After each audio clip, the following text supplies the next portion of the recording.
رابعہ بصریہ کے پاس مہمان آ گئے.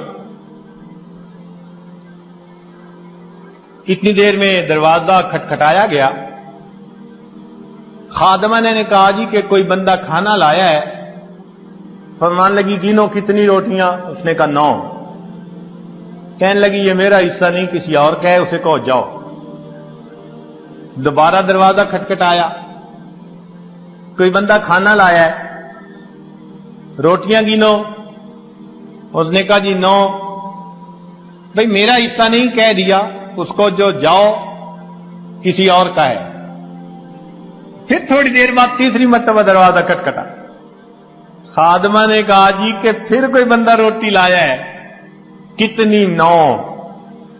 اس نے کہا میرا حصہ نہیں، جاؤ اس کو کہہ دو چلا جائے. اس نے کہا کیوں نہیں لے رہی، مہمان بھی تو ہیں. اس نے کہا دیکھو میرے پاس آج صبح 1 روٹی تھی، سائل آیا تھا، میں نے اللہ کی رضا کے لیے 1 روٹی دے دی. میرے اللہ کا وعدہ ہے من جاء بالحسنۃ فلہ عشر امثالہ، 10 گنا ملے گا. 9 روٹیاں میری نہیں ہو سکتی. خادمہ نے ہاتھ جوڑ دیے، مجھے بھی بھوک لگی ہوئی تھی، 1 روٹی میں خود رکھ رہی تھی، یہ 10 ہی ہیں. ایسا کامل یقین اللہ کے وعدوں پر.